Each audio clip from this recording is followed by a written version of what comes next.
The Marvel Cinematic Universe is a crowded space full of fan-favorite superheroes and larger-than-life supervillains, but none may be as iconic as your friendly neighborhood Spider-Man. Beginning in the early 2000s, the web-slinger has been portrayed on screen by 3 different actors across 7 live-action movies, and voiced by 7 different actors in Into the Spider-Verse. The upcoming Spider-Man movie No Way Home is one of the most anticipated installments, and the subject of today's video, as we will take a look at Spider-Man No Way Home and all the rumors surrounding it and its upcoming release. Spideys Background. Now, for those living on the moon the last 50 years, Spidey made his comic book debut at the tail end of a canceled comic in 1962. Amazing Fantasy 15 to be exact. This story almost did not make it to print, given that publisher Martin Goodman was against the entire Spider-Man concept. However, Stan Lee managed to convince his publisher to run the story in the last issue of Amazing Fantasy. And as history would have it, the character went on to become an amazing success. While the friendly neighborhood wall crawler has seen his fair share of alternate costumes, he generally sports red and blue spandex with a spider logo on the chest. That being said, the hero has had many different looks throughout his historic and ongoing comic book run, but few veer too far from Ditko's original design. In the comics, Peter Parker is an American teenager who is a poor and sickly orphan being bitten by a radioactive spider. As a result of the bite, he gains superhuman strength, speed, and agility along with the ability to cling to walls. As a nerdy science whiz, Peter also develops his wrist-mounted web shooters and gains the ability to essentially fly around town, swinging from skyscrapers. However, despite these incredible powers, Parker struggles with everyday life, finding a date for prom, constant bullying from the likes of Flash Thompson, being belittled by his boss J. Jonah Jameson, and helping his aunt make ends meet. Spider-Man's first appearance on screen was through the ABC animated TV series Spider-Man. In this show, Spider-Man was voiced by Paul Soles. Though it only aired new episodes from 1967 to 1970, it is perhaps most clearly remembered for its creation of the Spider-Man theme song that we all know today. Premiering nearly 5 years after the release of the first Spider-Man comics, the series stayed mostly true to the original story. There were also poorly conceived and executed made-for-TV live-action films featuring Spider-Man throughout the 70s. But none worth mentioning here as they were all really pretty bad. NBC put out an animated series in 1981 that ran through 1986 titled Spider-Man and His Amazing Friends, and like the first animated series, it closely stuck to the source material.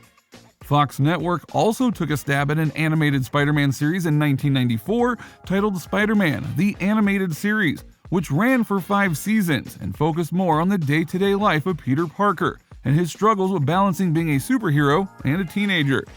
Now, after Sony bought the rights to Spider-Man in 1999, he would make his silver screen debut in Sam Raimi's Spider-Man in 2002.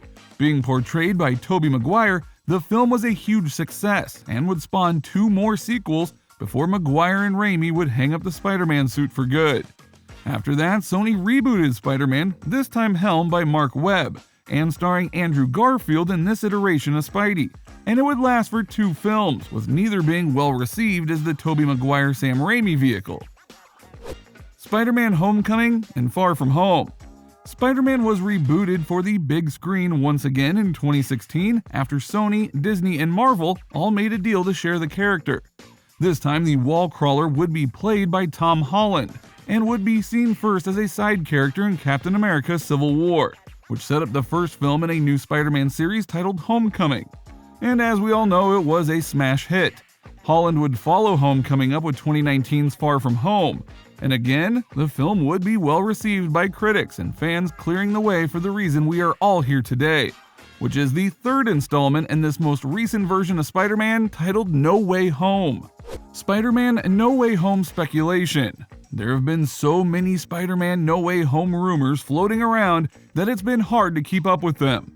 Photos, leaked ads, reported videos, and synopses, real and fake, have spawned countless fan theories about who is and isn't in the 3rd installment.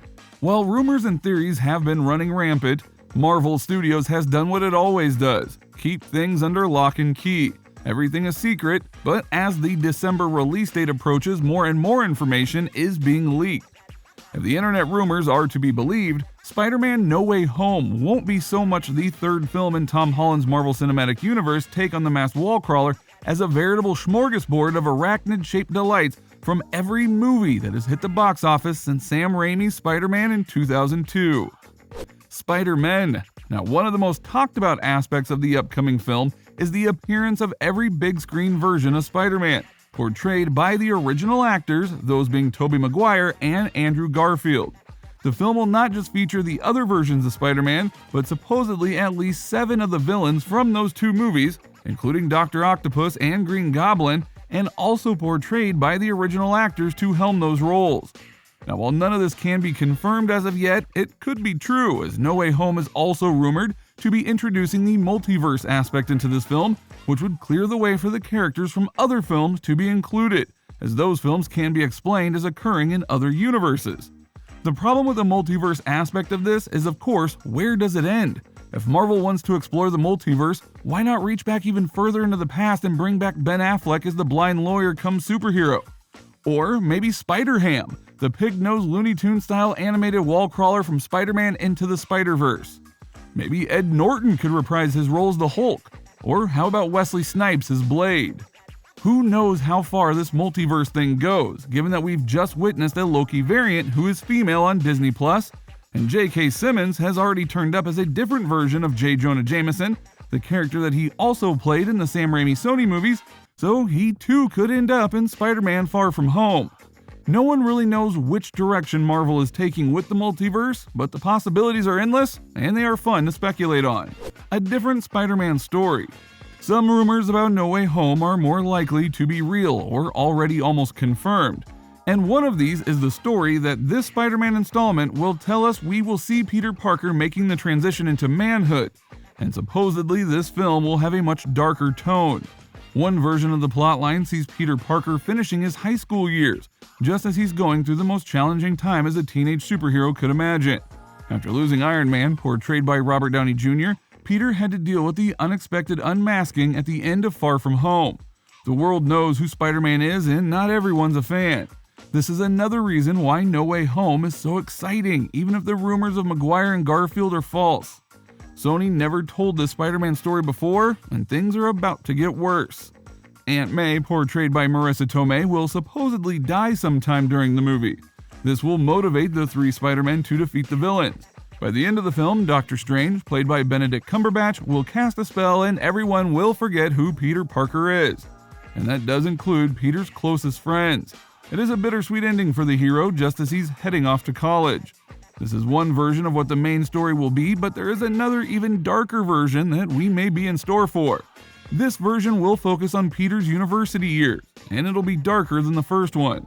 It's in this trilogy that we'll supposedly see Parker don the Venom-laden black suit. After all, Venom 2 already set up the inevitable Spider-Man vs. Venom fight by transporting Hardy's anti-hero into the MCU. Now we come to the latest leak of information relating to the main plotline of No Way Home, and this one comes to us from the shady realm of 4chan, so it must be taken with a grain of salt. The person who provided these new No Way Home details did not specify where the information comes from. They said that No Way Home will not feature the Sinister Six. Instead, we're only getting 5 nostalgia villains. The other 2 Spider-Man versions are in the movie, the person said, and Charlie Cox will play Matt Murdock. The leaker said that Venom is in the post-credits scene, claiming that the symbiote is staying in the MCU. More interestingly, the leaker said that Venom 3 is an MCU co-production. And that does make sense if Venom and Spider-Man are going to meet in Spider-Man 4 and beyond. And at the end of the day, we will have to wait until December 17th to find out what is new with our friendly neighborhood Spider-Man.